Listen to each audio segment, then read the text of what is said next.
Thanks a lot, man. I'll take that. I said to David at lunch, I was going to call him David Farrell when I get up here, since he really butchered my name this morning. So,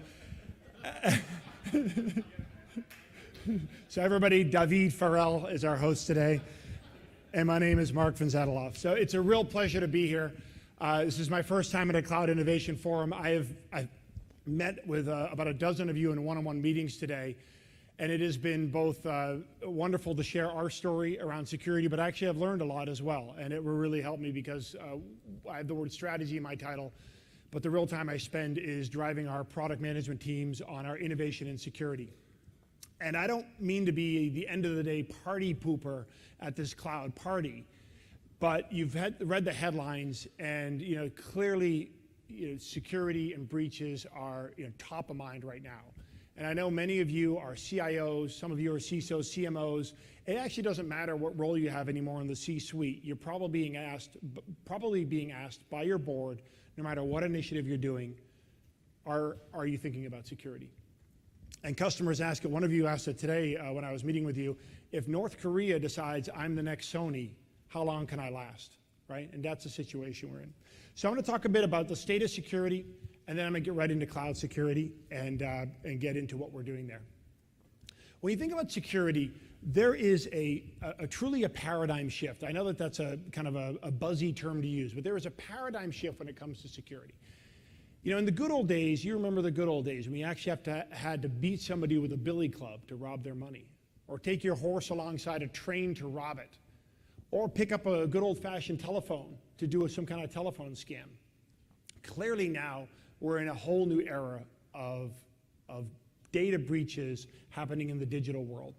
And I want to give you some color on this because what I've said so far, you say, yeah, I know, security's gotten worse. But I want you to understand why it's gotten worse. And it's gotten worse because the criminals are collaborating in a way that was never before possible. And this is not a 10-year-old phenomenon. This is in the last 1 or 2 years that criminals can collaborate in such a successful manner to really try and take things from you in the room. In fact, criminals right now are having their very own conference. It's a lot like this conference, but it's happening on the internet behind encrypted dark web sessions where they can share best practices. The security unit of IBM that I helped to lead, we have over 6,000 people in this unit. We have researchers all around the world. We have some of the best threat researchers based in our lab in Israel, as an example. And when we talk about organized criminals getting into hacking, they are organized. Now, how do you know they're organized? Well, first of all, they go to work every day, 9 to 5. They take the evenings off. They're having dinner with their families, right? They're making bonuses when they're successful. And they take the weekends off. And how do I know they take the weekends off? Well, because our poor lab in Israel notices one trend every week, which is that malware is typically launched on Friday. Why do you launch malware on Friday? Because you spent all week making new hacking techniques, collaborating with people on the dark web, and you launch it on Friday so you can take the weekend off and go hiking with your family, right? That's wonderful. That's how organized they are. They get the weekends off, and then they come back on Monday morning, and they log into their console. In fact, we stole one of their consoles. The lawyers don't like it when I use the word stole, but we stole one of their consoles. It looks like this. It's in Cyrillic. You log in Monday morning, you're an organized criminal, you're going to work at 9 o'clock, log into your business intelligence platform, and figure out which one of your malware attacks worked that you launched on Friday. Our Israelis hate this because you know what Friday is in Israel? It's a weekend. It's a Sabbath, right? So those poor researchers over there see all the spikes on Saturday. Luckily, they get in on the Sunday because that's their Monday, and they know what's happening. But the hacker sees this platform. They log in, they say, what endpoint have I owned? This is all in Cyrillic, but the top right one is Robert LeBlanc's laptop. No, I'm kidding. And so this is what they're doing. They are conspiring in an organized way. They trade best practices. And a platform like this, they can buy from other hackers. If they buy the cheap version, there's no support, but if they buy the platinum version of the hacking platform, it's a money-back guarantee from the creator of this platform if the hack techniques don't work. So you're talking about a hacking community that is organized and that has tools at their avail just in the last 2 or 3 years the equivalent of little nuclear bombs in the hands of ordinary hackers, whereas a few years ago, those were only in the hands of very sophisticated actors. That's what your security departments are dealing with. That is the hacking landscape that we face today. If you look at IBM security, we have, as I mentioned, a lot of researchers. We've been tracking the different attacks over the last several years, and we've seen just an unprecedented increase in attacks. You remember 2011 was the year of the first Sony breach and some other major breaches. That was the first time we saw the phenomenon of APTs, Advanced Persistent Threats, which is a bit of a buzzy term for any of you who are actually in the security space. But what it means is exactly what I said before, an advanced technique used to break in to a customer, a persistent attacker. Persistent meaning they're going to choose their target and they're going to get at it in different ways until they succeed. 2011 was the first year we saw these types of attacks. We called that the year of the breach. My researchers are good at many things, but they're not good at predicting, because you see, it's only gotten worse since then. So that is the landscape that we're at. And we're at a cloud conference here, and so what is the cloud for a hacker? What does the cloud represent? New opportunity, right? Exactly right. A new attack surface. That's what it is, and you know this. So we have taken this very seriously. So, with that mild and happy introduction, let's just conclude that innovation is too risky. Let's just say, forget mobile adoption and forget adopting the cloud. That is one conclusion you can draw. And of course, I would say that's a myth. Because the truth is that cloud is a chance for a do-over in security. It's a chance to get it right. And that is our commitment at IBM. I'm with our security business unit. We collaborate relentlessly with our cloud business unit to make sure that security can be actually a better experience for all of you as you come in to SoftLayer, into Bluemix, and experience the IBM cloud. This is a journey. I'm not going to claim we have all the answers now, but I can tell you that we have an incredibly well thought through security experience, and we have thousands of engineers working to make sure that that is the best in the market now and in the future, because the hackers, as you know, continue to innovate. I think that hopefully is quite clear from the beginning of the presentation. Cloud is, as you know, a complex topic, and Robert introduced this morning the notion, and you've heard it before, of course, of hybrid cloud, and that's what I have represented here. It's not just that you are at companies, maybe some of you are, but everybody I met with today was not born in the cloud. You have traditional data centers, you set up private cloud, and you're starting to adopt public cloud in various forms. Dedicated public cloud, truly open public cloud. Your employees are adopting the cloud even if you don't know it. I mean, how many of your employees are using Gmail or Box or all sorts of cloud services, some that you sanction, maybe Salesforce.com, some that you do not. So that is the state of cloud security. And if you think about the risks here, and Irena Mia this morning from The Economist talked about some of the key risks up here on stage that The Economist has researched in their work, one of my favorite publications. And it's all around compliance, around data privacy, and around data security. These are the top concerns that you have as you're going towards the cloud. And these apply to your core enterprise, but they apply to your private cloud and your public cloud. And ideally, you want all these to work together. So at IBM, I'm going to just walk you through some of the things that we've been doing around cloud security with the IBM cloud. 3 areas. First of all, we believe it's really important to think about managing access, right? Identity and access becomes such an important part of moving to the cloud. I was talking with one of you today at a meeting, and identity truly becomes one of the last perimeters that you have as you move to the cloud. So really understanding and maintaining that identity, the security of that identity as it goes to the cloud, and making sure that you can do some lockdown of it as needed. The second thing that we're working on is protecting data. And I'll talk about in a second. APIs and pre-configured policies that allow you to make sure that the data is protected as it goes to the cloud. And the third is visibility. You need to be able to have visibility of what's happening on the cloud from a security perspective. Many of you have a security operations center for your on-premise IT security group, a SOC where you're monitoring what's going on. As you're moving workloads and applications to the cloud, you need that visibility to extend with you. Or if you're setting up a business born on the cloud, you need to be able to spin up that visibility on the cloud. So these are the three areas that we really focused to make sure that as you move to IBM Cloud, in addition to the inherent capabilities in IBM Cloud from a security perspective, that we're providing best-in-class capabilities as well. So I'm just going to go through these in succession. The first is around managing access. There's three areas of focus that we're doing here. First is making sure that you can adopt identity and access management from the cloud as a hosted service. So many of you have struggled to roll out identity and access management. One of our first initiatives is making sure that we can set up our identity and access management capability in the cloud, multi-tenant hosted, and do that as a managed service for your organization. As you then move workloads to the cloud, we can do that managed service of any of the capabilities that you need for identity access management on the cloud. So that's one area that we've been spending a lot of time.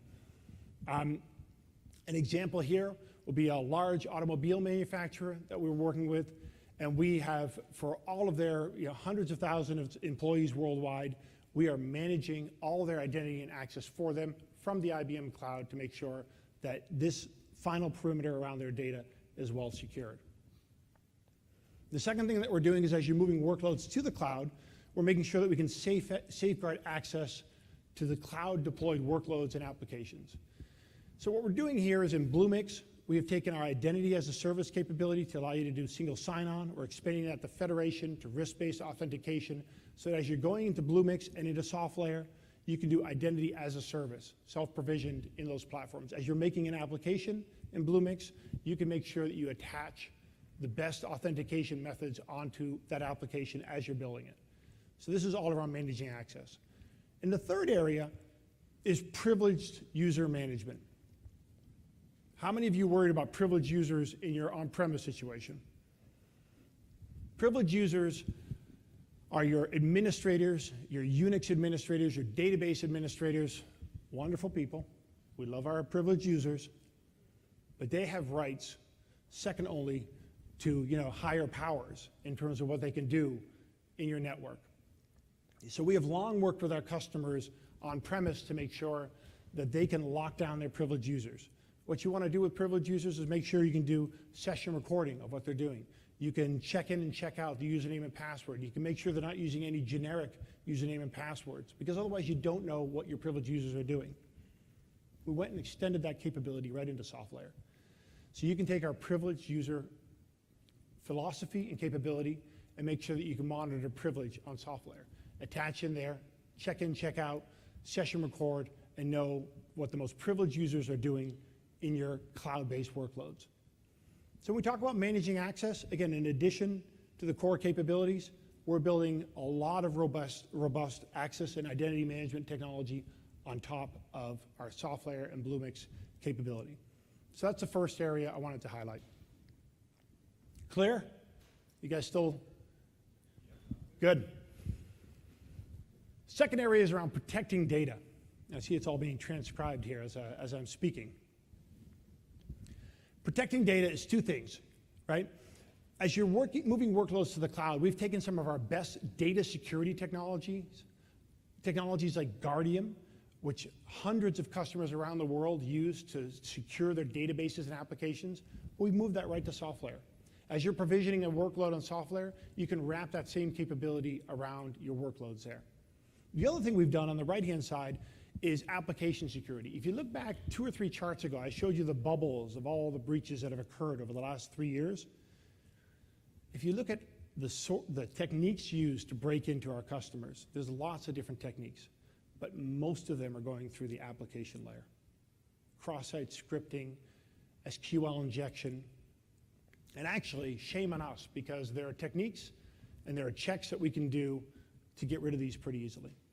We looked at Bluemix about 2 years ago, and we thought, you know what, application security has to be one of the hottest things that you're going to want to do in Bluemix. And I see it as spell checking on Bluemix. I mean, if I'm working on a document, I spell check it before I send it off.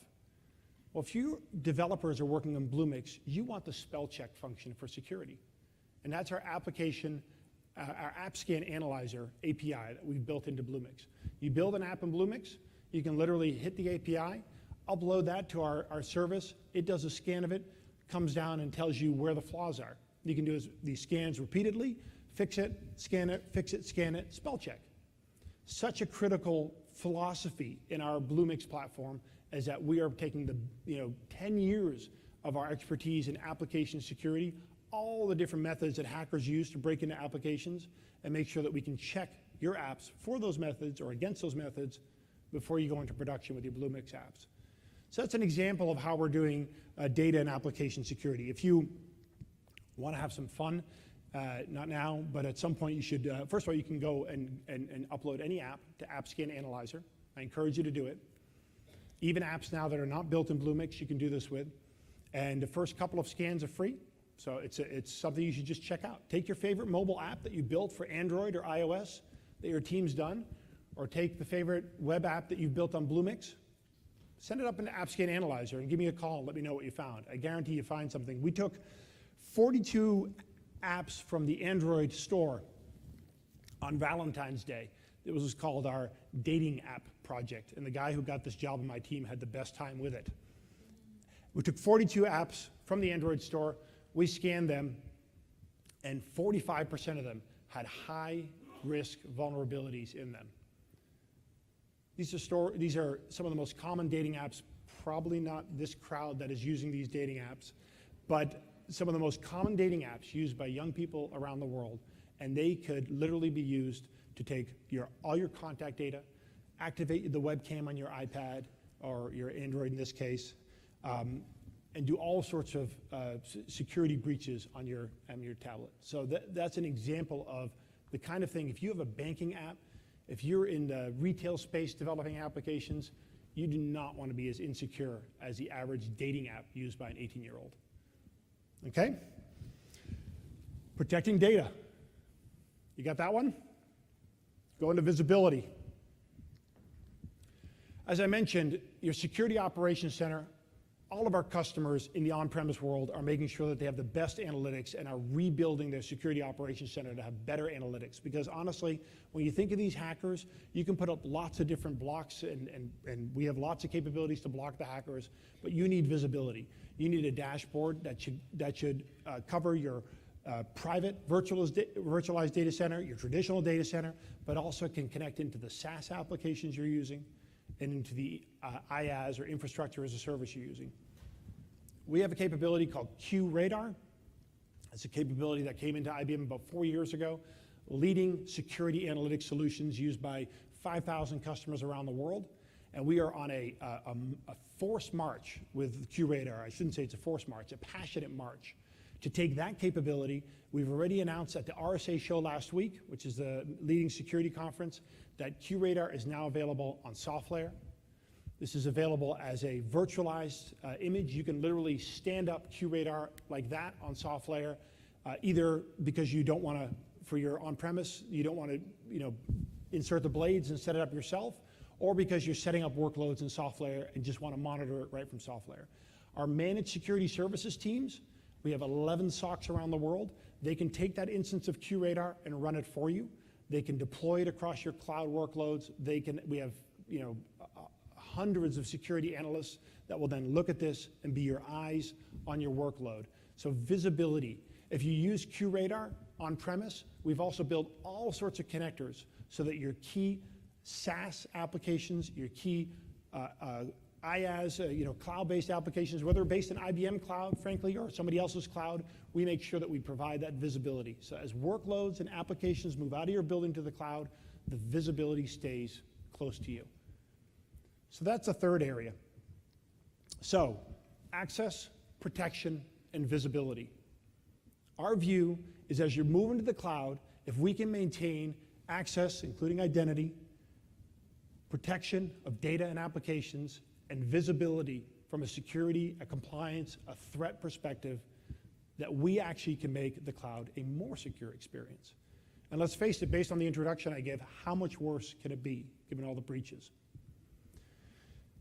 So that is what we've been doing. I want to talk about one other area that we've been talking about, that we've been innovating on. Last week, again at the RSA show, we launched IBM X-Force Exchange. IBM X-Force Exchange is the mirror opposite of where I started my presentation.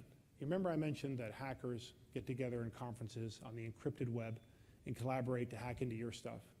Well, what if there was a place where you guys could collaborate to stay ahead of the hackers? That's X-Force Exchange. We took 70 terabytes of security data that we have, URLs that are malicious, IP addresses that host command and control centers for the hackers, data on indicators of compromise, 70 terabytes of data. We've been doing this for quite a while. You see here, I took a 1-minute video of this. In a given hour, there's thousands of new data points that we're collecting with the probes that we have all around the internet. We have exposed this data to you, our customers. You can log in here today, tomorrow, not now, and you can become a member of X-Force Exchange. Now, what's the idea? The idea is that you become a member, and as you're using your security solutions, IBM QRadar, or even some other solutions, HP solutions, if it's got a web browser and you got a URL on there or an IP address or an indicator of attack that you're worried about, you right-click on it, you launch X-Force Exchange, log in, and then you collaborate with your peers in the business about this. You tell us what's happening. Is this IP address attacking you? Have you seen this before? You get to see next to that IP address, URL, or other indicator whether other people are seeing this, and you get to share this with trusted peers. For example, you can invite 5 CISOs from like companies to join a collection of threats that you're seeing attacking you. So this is using the cloud. This is all built in Bluemix, using the cloud to allow you, our customers, and us, our security labs around the world, to collaborate more effectively against the hackers. We launched this last week at the RSA show. I mentioned that already. 10,000 people logged on to this in the 2 days after we announced it. 10,000 new members. So if you're wondering if there's a hunger for the good guys to collaborate like yourselves, I think that's confirmed by the last weeks. This is a journey we're going to be on. I really would love you guys to participate in this journey, and it covers, obviously, the traditional environment and the attacks happening to the cloud. So that's X-Force Exchange, an example of using the cloud and crowdsourcing against the hackers. If you look ahead, we have, as I mentioned, a significant amount of investment going into cloud security. We are working day in and out with IBM Cloud in these areas of access protection and visibility to improve the experience and improve the levels and options that you have as you're adopting Bluemix, SoftLayer, and other IBM Cloud capabilities. We've made, as I said before, we've made a lot of progress, and this is a journey. But who better to do this than IBM Security with IBM Cloud collaborating for your benefit? Just 2 examples. One is we will be launching an outbound capability to do cloud monitoring.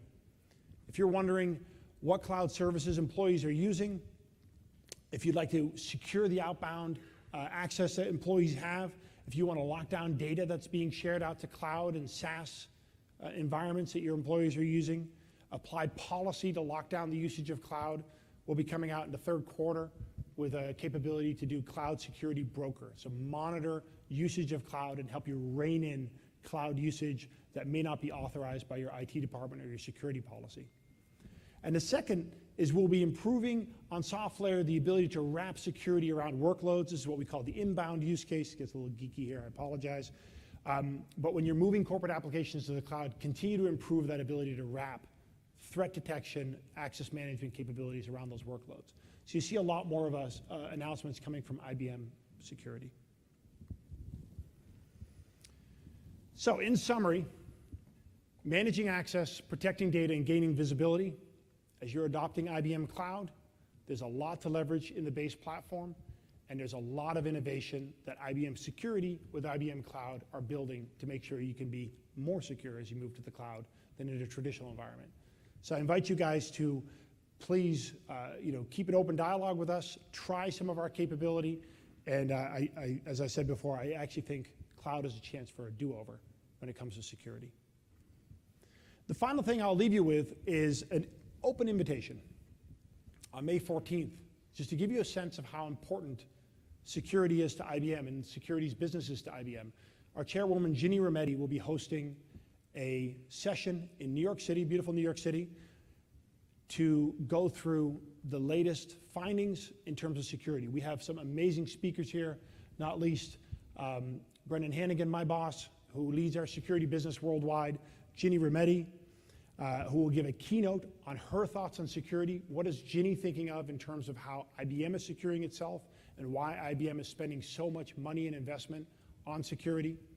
And then we have some amazing speakers, one of our best hack experts, speaking with Larry Ponemon, who's a well-known luminary in the space, Judy Smith, who's got a TV show and has helped many companies get through security crises. And then we have Robert Mueller and Mike Rogers, some amazing folks that are going to be talking about policy. So I would encourage you to join us in New York City.